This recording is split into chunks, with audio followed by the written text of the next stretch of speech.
नमस्कार दोस्तों, मैं अमित कुमार आप सभी को अपने YouTube चैनल पे स्वागत करता हूँ। आइए आज हम लोग बायोलॉजी में एक चैप्टर है जिनका नाम है कोशिका। ठीक, कोशिका के बारे में बात कर लेते हैं। देखिए, सबसे पहले हमको लोग कोशिका को देखते हैं। कोशिका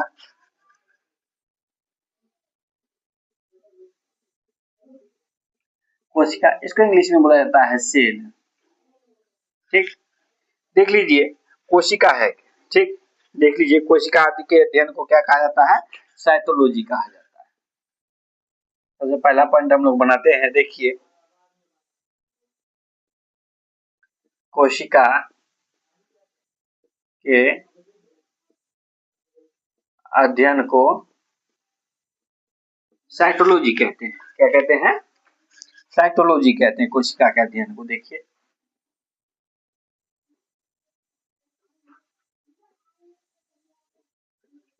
कोशिका के अध्ययन को क्या कहते हैं? साइटोलॉजी कहते हैं। उसके बाद देख लीजिए, हम लोग आगे देखते हैं, कोशिका के सिद्धांत की बात कर लेते हैं। तो देख लीजिए, कोशिका सिद्धांत का प्रतिपादन, सिद्धांत का प्रतिपादन देख लीजिए 1838 ईस्वी से 1839 ईस्वी में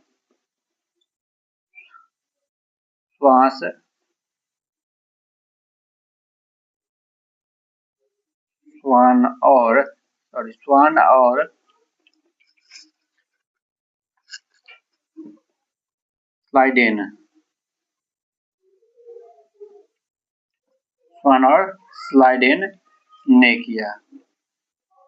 ठीक, देख लीजिए कोशिका सिद्धांत का प्रतिपादन जो है 1800 देख लीजिए 38 से लेके 1839 ईस्वी में स्वान और स्लाइडेन ने किया। ठीक, उसके बाद देख लीजिए हम लोग आगे देख लेते हैं, जिसमें देखिए देख लीजिए कोशिका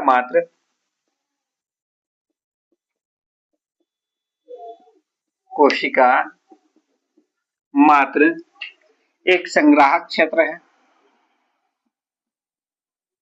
एक संग्राहक क्षेत्र है। कोशिका मात्र क्या है? एक संग्राहक क्षेत्र है जो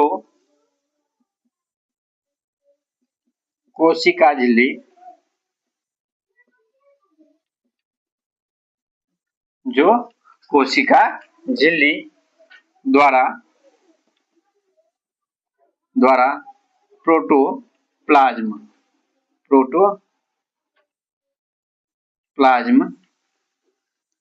चारों ओर से घेरे रखता है। प्रोटोप्लाज्म को चारों ओर से घेरे रखता है। ठीक, उसके बाद देख लीजिए हम लोग आगे देखते हैं, जिसमें देख लीजिए सबसे लंबी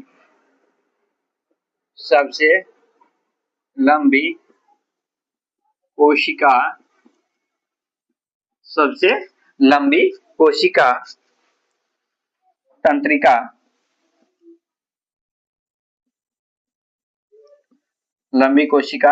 तंत्रिका तंत्र किसकी है? न्यूरॉन।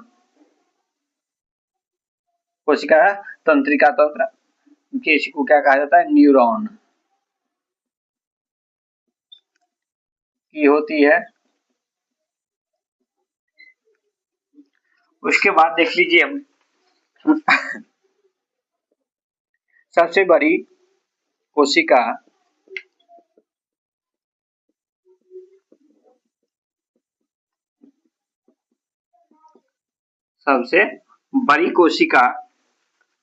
शुतुरमुर्ग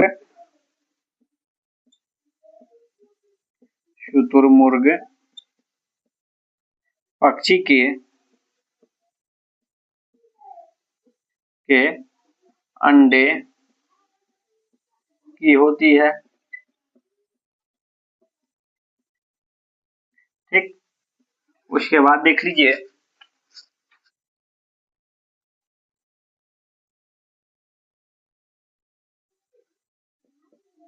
कोशिका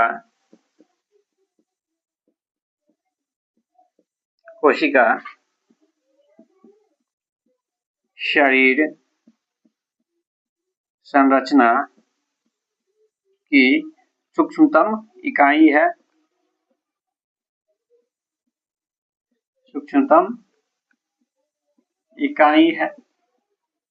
इसके बाद आगे देख लीजिए कोशिका के मध्य भाग को कोशिका के मध्य भाग को नाभिक कहा जाता है।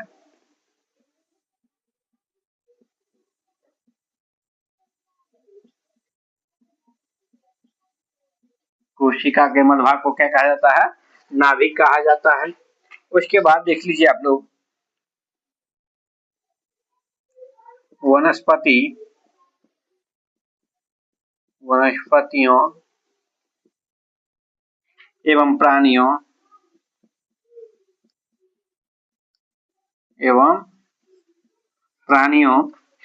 की कोशिकाओं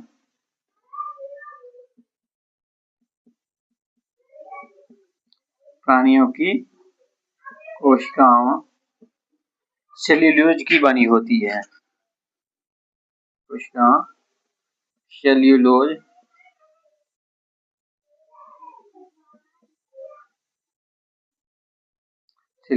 की बनी होती है। ठीक, उसके बाद देख लीजिए आप लोग जो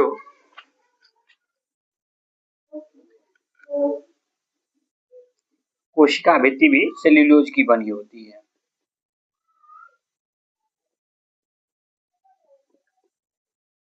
कोशिका भित्ति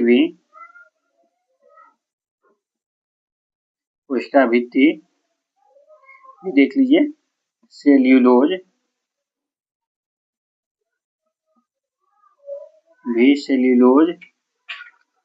की बनी होती है।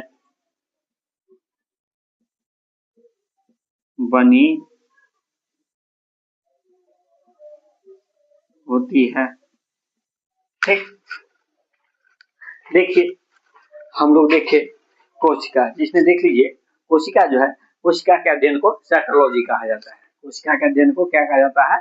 साइटोलॉजी कहा जाता है। उसके बाद देख लीजिए हम लोग देखे जो कोशिका सिद्धांत का प्रतिपादन देख लीजिए 1838 से 1839 ईस्वी में देख लीजिए स्वान और स्लाइडेन ने किया। उसके बाद देख लीजिए हम लोग आगे देखे कोशिका मात्र एक संग्राहक क्षेत्र है जो कोशिका झिल्ली द्वारा प्रोटोप्लाज्म को चारों ओर से घेरे रहता है। ठीक, उसके बाद देख लीजिए आप लोग जो सबसे लंबी कोशिका देख लीजिए तंत्रिका तंत्र की होती है। किसकी होती है? तंत्रिका तंत्र की। सबसे लंबी कोशिका की बात आ जाता है तो देखिए सबसे लंबी कोशिका किसकी होती है? तंत्रिका तंत्र की होती है। उसके बाद आप लोग देख लीजिए सबसे बड़ी कोशिका देख लीजिए शुतुरमुर्ग पक्षी के अंडे की होती है। सबसे लंबी कोशिका जो है शुतुरमुर्ग पक्षी जो है उसके अंडे की होती है। उसके बाद देख लीजिए हम लोग आगे देखते हैं तो देखिए कोशिका शरीर संरचना की सूक्ष्मतम इकाई है। कोशिका जो है हमारे शरीर की जो संरचना होती है उसकी क्या है? एक सबसे छोटी इकाई है। ठीक, उसके बाद देख लीजिए आप लोग कोशिका के मध्य भाग को नाभिक कहा जाता है। कोशिका के मध्य भाग को क्या कहा जाता है? नाभिक कहा जाता है। ठीक, उसके बाद आप लोग देख लीजिए वनस्पति एवं प्राणियों के ये कोशिकाओं सेल्यूलोज की बनी होती है। वनस्पति हो या कोई भी प्राणी हो उसकी कोशिका किस चीज की बनी होती है? सेल्यूलोज की बनी होती है। ठीक, उसके बाद देखें हम लोग जो कोशिका भित्ति सेल्यूलोज की बनी होती है। कोशिका भित्ति किस चीज की बनी होती है? सेल्यूलोज की बनी होती है। ठीक, उसके बाद देख लीजिए अब देखिए हम लोग अब कोशिका झिल्ली की बात कर लेते हैं। देखिए कोशिका झिल्ली को सबसे पहले इंग्लिश में बोलते हैं सेल मेम्ब्रेन। कोशिका झिल्ली। देखिए, कोशिका झिल्ली को इंग्लिश में क्या कहा जाता है? सेल मेम्ब्रेन कहा जाता है। ठीक,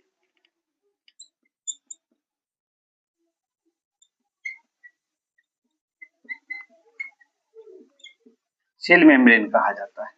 देख लीजिए, कोशिका झिल्ली कहते किसे? ठीक, देख लीजिए, यह वसा एवं प्रोटीन, यह वसा एवं प्रोटीन की बनी होती है, की बनी होती है। ठीक, कोशिका झिल्ली किसकी बनी होती है? देख लीजिए, प्रोटीन किसकी बनी होती है? तो वसा एवं प्रोटीन की बनी होती है। कोशिका झिल्ली किसकी बनी होती है? वसा और प्रोटीन की बनी होती है। ठीक, उसके बाद देख लीजिए, जो सभी कोशिकाओं का, जो सभी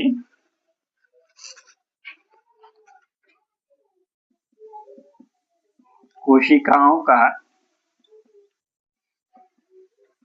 जो सभी कोशिकाओं का बाहरी आवरण होती है। ठीक, बाहरी आवरण होती है। ठीक, उसके बाद देख लीजिए, आगे हम लोग देख लेते हैं। अब आ जाता है एक, देखिए, केंद्रक। क्या आता है? केंद्रक। केंद्रक की बात कर लेते हैं। तो देखिए, केंद्रक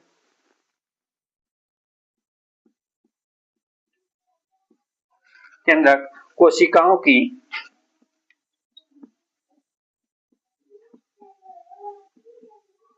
केंद्रक कोशिकाओं की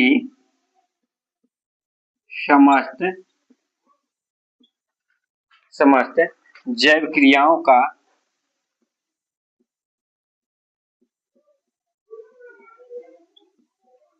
समस्त जैव क्रियाओं का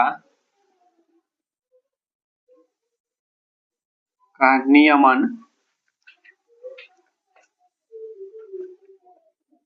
देव क्रियाओं का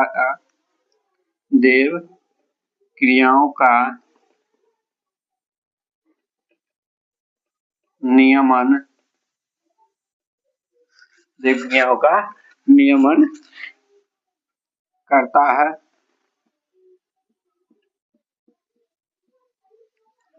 ठीक, उसके बाद देख लीजिए आप लोग, जो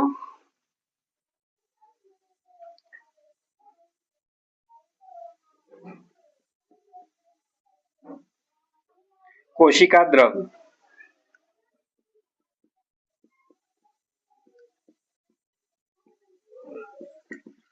कोशिका द्रव देख लेते हैं। देखिए, कोशिका द्रव में जो है, यह एक प्रकार का द्रव है। कोशिका द्रव क्या है? एक प्रकार का द्रव है।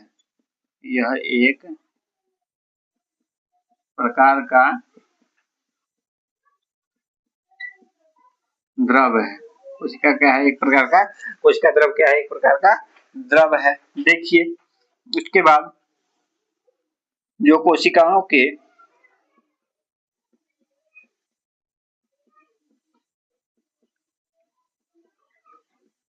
जो कोशिकाओं के अधिकांश भाग जो कोशिकाओं के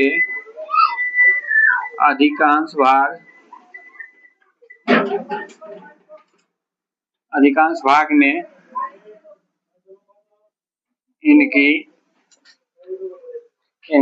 झिल्लियों के भीतर पाया जाता है।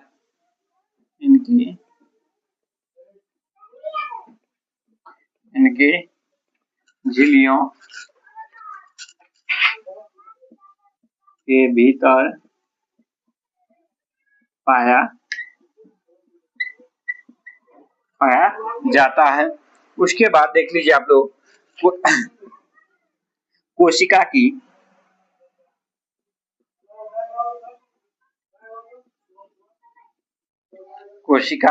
की प्राणमूलक क्रियाएं प्राणमूलक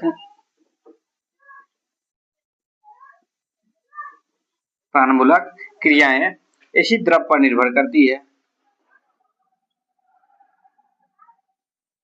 इसी द्रव पर निर्भर करती है। ठीक, उसके बाद देख लीजिए आप लोग, आगे देखते हैं हम लोग लवण, अरे लवक, सॉरी क्या होता है, लवक। लवक की बात कर लेते हैं तो देखिए लवक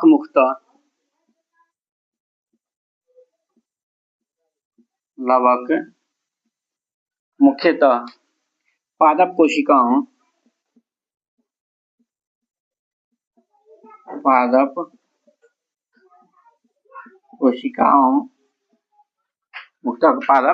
कोशिकाओं द्रव में उपस्थित होते हैं।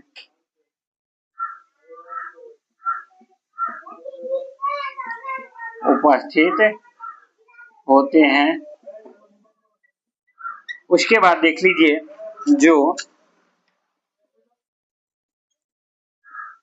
समस्त पादपों की कोशिकाओं में मिलते हैं, कोशिकाओं में मिलते हैं। देखिए हम लोग अभी देखे कोशिका झिल्ली, जिसको इंग्लिश में बोला जाता है सेल मेम्ब्रेन।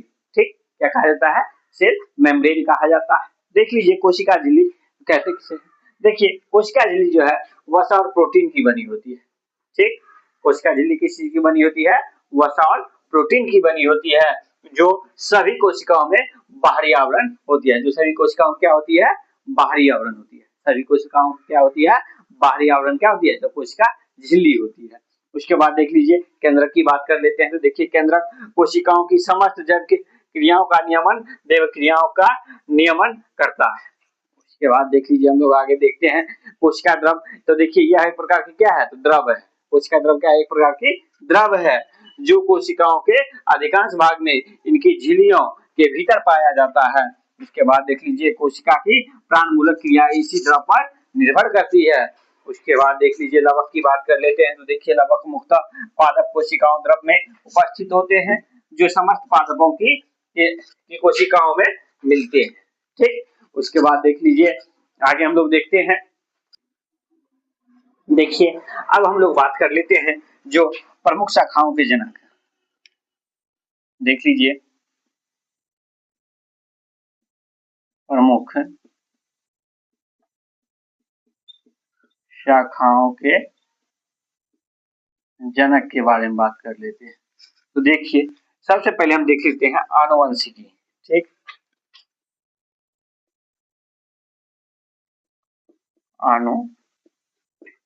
आनुवंशिकी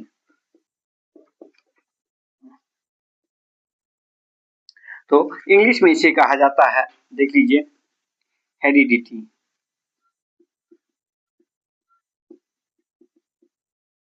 हेरिडिटी आनुवंशिकी के जनक माना जाता है ग्रेगर जॉन मेंडल को। ग्रेगर जॉन मेंडल को आनुवंशिकी के जनक कहा जाता है। उसके बाद देख लीजिए अगला हम लोग देख लेते हैं वर्गीकी। वर्गीकी की बात कर लेते हैं तो देख लीजिए इसको इंग्लिश में कहा जाता है टेक्सोनॉमी।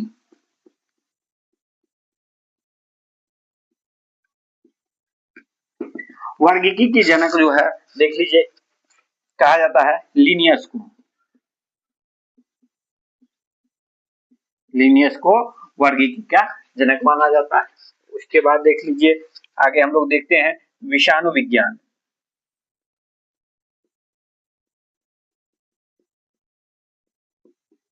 विषाणु विज्ञान इसको इंग्लिश में कहा जाता है वायरोलॉजी, वायरोलॉजी इसके जनक माना जाता है, देख लीजिए,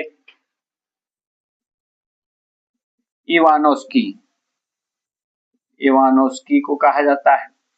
ठीक, उसके बाद देख लीजिए, अगला देखते हैं हम लोग कोशिका विज्ञान।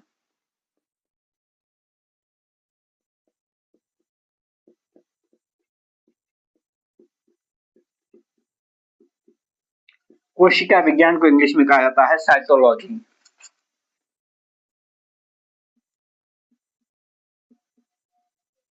साइटोलॉजी देख लीजिए, कोशिका विज्ञान के जनक कहा जाता है रॉबर्ट हुक को।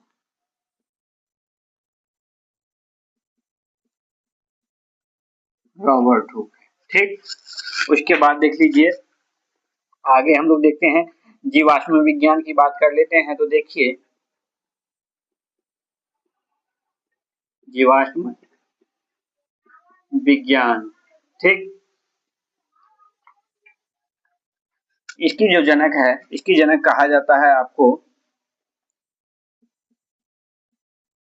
Leonard the Vinci, Leonard the Vinci को कहा जाता है। उसके बाद देख लीजिए आपको लोग,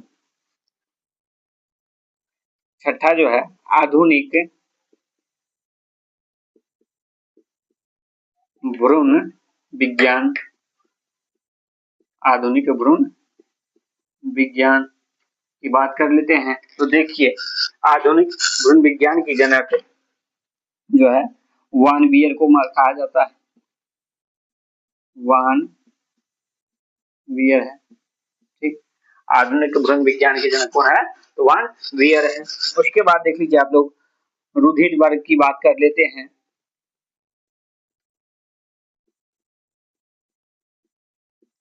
रुधिर वर्ग की बात कर लेते हैं, तो इसके जनक जो हैं उनका नाम है कार्ल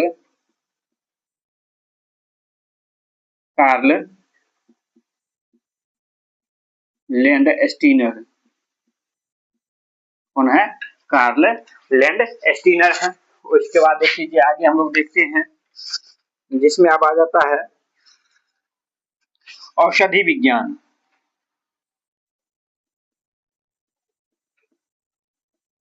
औषधि विज्ञान की बात कर लेते हैं।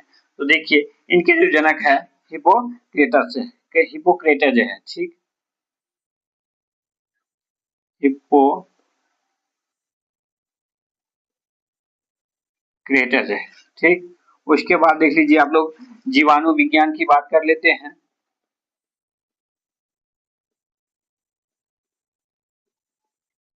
जीवाणु विज्ञान की बात कर लेते हैं, देख लीजिए, इसके जो जनक है लुई